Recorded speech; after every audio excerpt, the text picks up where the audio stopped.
So welcome to the Tulsa World podcast covering University of Tulsa. Here we are at TU, and I'm joined by University of Tulsa nickel safety Bryson Powers. How's it going, man? Thanks for joining me.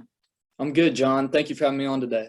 Cool. All right. Well, welcome. I guess we'll get right into some questions. First, tell me what the mental mindset is of this team after a couple of really close losses to some really good teams maybe you weren't expected to beat, but you were right there with them and just didn't quite come up with the win. Where are you guys at mentally right now? Of course, losses like that are always going to sting. But I think we're a really mature football team, and we understand that you just need to focus on going 1-0 the next week. So specifically last week, of course, Cincinnati lost a bit, but I think we did a really good job of just watching the film on Sunday, learning from our mistakes, and then kind of putting it behind us. And then we have another tough game this week with Navy. So really just putting all our effort and energy into focusing on that. What do you make of the trend, I guess, and we probably mentioned this last week, even before the Ole Miss game, where the Golden Hurricane seems to play better against those higher level teams and maybe not as great against teams that are maybe a little lower rated. What are your thoughts on that? Well, I think we try to approach all games the same. Practice-wise, we really just like to, as a defense, fly to the football and just focus on being assignment sound. I think the reason we perform so well against those better teams is just because we have a lot of guys with the chip on our shoulder. And, really, we want to come in and make a statement, and that's what we've attempted to do the past few years. But really, just from a preparation standpoint, we try to prepare for all teams the same way. Really just whoever we have that week, we're focused on going 1-0 against, and we just try to keep our energy and intensity throughout practices the same. With you mentioned, so you guys are going to Navy. It's on the road, 2:30 Saturday on TV on CBS Sports Network. Everybody knows they have a really unique offense, the triple option, lots of different guys who could get the ball and are running in different directions. Just for you on the defense, what's the key to defending that? So specifically with Navy, it's playing assignment sound football. You've got to understand that they have multiple options for whoever's going to get the ball during the game. And while your position on defense might not be making the tackle this play, it's important that you force either the quarterback to pitch the ball or take on a block, because if everybody doesn't do their specific assignments, we'll have a break in the defense. And so it's really just trusting the person next to you that they're going to make their play and you know which play you're supposed to make. And then on top of that, just being intense and physical as a football team. We know Navy's going to play all 4 quarters, and they're going to play as hard as they can. And they're a really tough football team. And so we've got to match that toughness and intensity this week. So when you're saying assignment specific or assignment sound football, does that mean so you're in your spot, you're focused on one guy or whatever for this play, whether he gets the ball or not, or and everybody's got a certain way they're running to make sure they get a certain guy if he gets the ball kind of thing? Right. So the triple option offense specifically is successful whenever, they're reading 2 to 3 people every play. So they'll just string it out with the option, and you need to have somebody tackling the dive, somebody playing quarterback, and somebody playing the pitch. And if one of those goes uncovered, then the quarterback will see that, and that's where the ball hit. And so really, right. There's 3 guys that you have to be covering at all times. And if we miss one of those, then that could lead to a break in the defense. What's it like playing in an atmosphere there? I know you've been there before, in that kind of in the heart of the Navy in Annapolis, Maryland. What's that like there? So in high school, I actually took a recruiting trip up to Navy. So I got to see experience the full campus. And their stadium's amazing with the history and all the different battles and wars of the Navy up around. It's a really special place to play in. And then especially with all the cadets out there. It's one of my favorite environments to play in. I think it's really special, really historical. And they always have a great atmosphere up there. sometimes whenever we play later in the season, the weather isn't as exciting to play in. But Right. I think we're playing them early enough this year to where that shouldn't be as big of a worry. But yeah, I mean, I have tremendous respect for those guys, and that history of just being in that stadium really feels special once you get up there. Cool. Okay. So yeah, they recruited you, huh? Was there every, was it close? I mean, I definitely gave it consideration. Just their coach, a big part of his recruiting selling was that it had to be the right fit for you, and I found that Tulsa was the right fit for me. Okay. So you've already graduated your, I guess this is your final season of eligibility, right? How are you enjoying that process? And, I'm sure you got to be like trying to take it all in and, one last trip through the schedule here. Right. Yeah. So this is my last season, and I'm really just trying to make the most of every moment, even maybe moments in the past that I've kind of dreaded, whether it's waking up early to go to treatment or meetings or fall camp in the hot sun. I mean, I'm really just trying to find the beautiful moments in everything right now, because I mean, I know 3-4 months from now, I'm going to be missing it terribly. And so just really getting the chance to enjoy every aspect of the football season, and just really taking in being around all my brothers and friends, and just that bond I have with a lot of the guys on the team. I know that that's very hard to find outside of a sports atmosphere.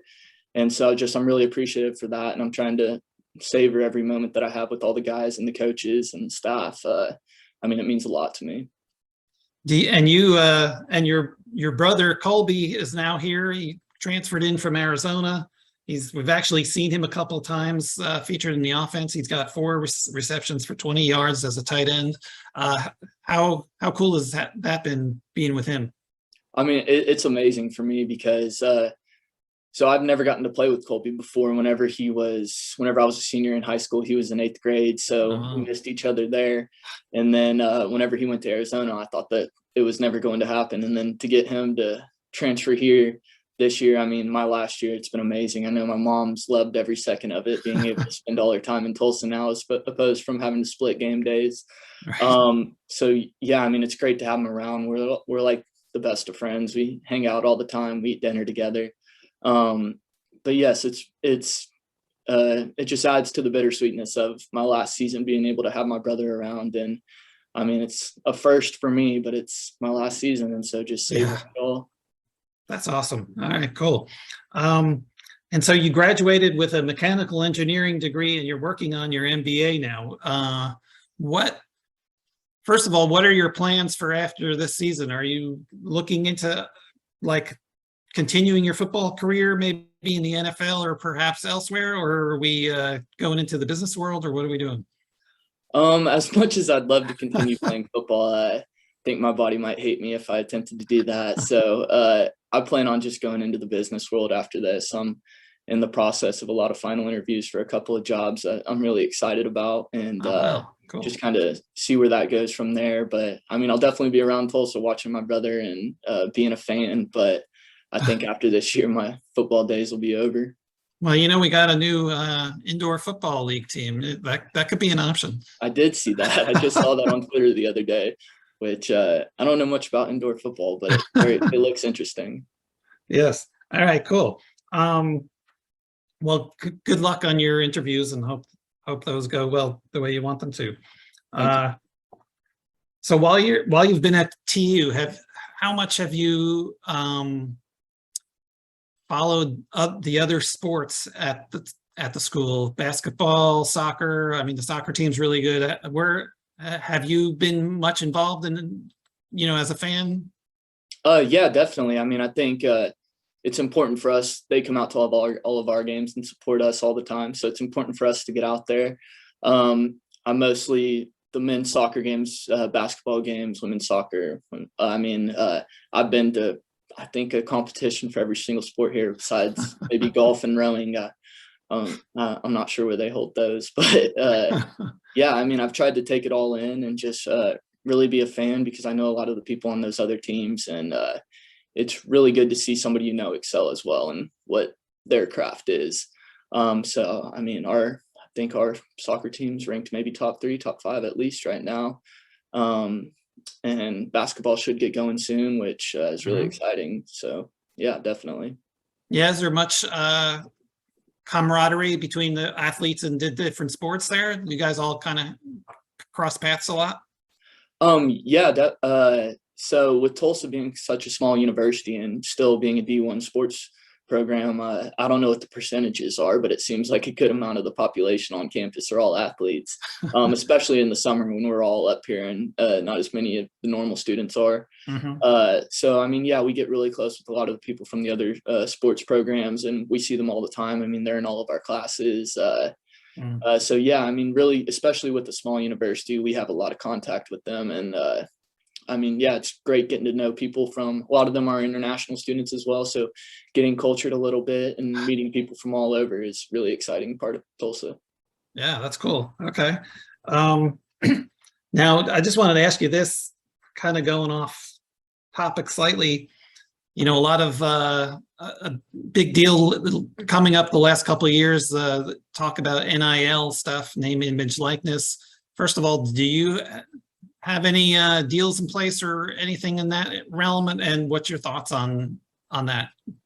I personally don't have any NIL deals currently. Wouldn't be opposed to any, but yeah, no, I mean, I think it's good progress for kind of the NCAA. I think there will definitely have to be some revisions in the future, just with some of the problems that everybody talks about now.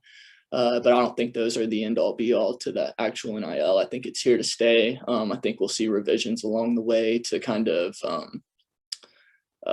fix some of those problems we're seeing. But I mean, like anything that's new legislation wise from a major body, I mean, we're going to have to revise and work through it. But I think it's a very good first step. I don't think it's perfect right now. But it is an exciting aspect for college athletes in the future. Okay, so we were mentioning other sports before. I meant to ask you this. Did you play other sports besides football when you were growing up? Yeah, so I was primarily football and baseball. Okay, so baseball, huh? Cool. Did you play So that in high school? In high school. I mean, growing up, up through middle school, I swim team, baseball, track, football, basketball. Our parents had us in everything, and then we all kind of moved to just 2 sports in high school. All right, cool. So was there ever any thought of continuing baseball in college, or was it always football? So I thought about it. Just football has always been my love. My dad's a high school football coach. Okay, yeah. I enjoyed baseball. I kind of got caught twiddling my thumbs a few times during practices, and I've realized that baseball probably wasn't where I wanted to go. I didn't have the love for it that I had for football, but I did enjoy playing it. It was a great second sport to play, and I mean, I think it taught me a lot of things that have helped in football, just with patience and how you're not always going to have success, but to relish the moments when you do. So I think I took a lot of good lessons out of baseball, but football was always my love. So your dad was your coach. How was that dynamic? So he's a defensive coordinator. So my freshman and sophomore year, I played directly for him as a safety, which from my point of view, it sometimes felt like he was a little bit more critical on me, but never in a bad way. It was, I mean, he just really cared for me to grow and develop, and I'm extremely appreciative for it, because I wouldn't be where I am today without it. And then my junior and senior year, I played offense, and he was still defensive coordinator. And so, I mean, those were, I mean, we'd get home from the games on a Friday night and just sit on the couch and watch the whole game. He was the first to get the film, so I'd be able to sit there and watch the film with him before anybody else did the next morning, and just really talk through the games. And my senior year was really special because that was my final year playing, and that was the furthest he had gone in the playoffs in his career. I mean, he's been coaching for 30-something years, so wow, it was a really special year for us. That's cool. Yeah, so you were what, running back, quarterback? I see that in the notes here. So I was a quarterback up until my senior year. I ended up having an elbow injury to where I kind of played fullback, running back, receiver on the offense that year. But Mostly quarterback. Wow. Yeah, ever lobby Monty to put you in for a play here or there on offense? No, I had told them where I'm when I was being recruited that I'm happy with wherever they want to put me on the field, and that ended up being defense. And I mean, I love my position now. I feel almost like not as much responsibility as a quarterback, but I feel kind of like the quarterback of the defense at times when we're calling the coverages. And just my position, we need to know what everybody exactly is doing on the defense. And I think I get a lot of the same enjoyment in those aspects as I did at quarterback. Okay. All right. Well, we're just about done. My last thing I want to ask you is, so next week, after this game, you got a bye week. What are your typical activities like during the bye week? What are you going to do? So we'll practice all throughout the week again, I'm sure. I'm not exactly sure on the entire schedule. And then usually we'll get about 1 or 2 days off for the weekend just to kind of relax, get our bodies back. And then we'll probably hit it again hard come next week. For me, it's really just bye weeks are a time for me to take a step back and I really enjoy watching college football on TV. So to actually spend a Saturday and sit on the couch all day and watch all the games is something as a college football player you never get to do. And some people might take it for granted, but it's really one of my favorite things to do is just sit there and watch football all day and not have to be preparing for a game the day before and all throughout the day. So I'll probably just relax and hang out and watch some college football. All right. Yeah, sounds good. Okay, man. Well, thank you very much for joining us. Great to have you on. I will be back next Thursday with Patrick Prince, and people can download, just a reminder, you can download this podcast for free at Apple, Google, or Spotify. So thanks very much, Bryson. I really appreciate your time. Great. Thank you, John. All right, man. You take care. Good luck. Thank you.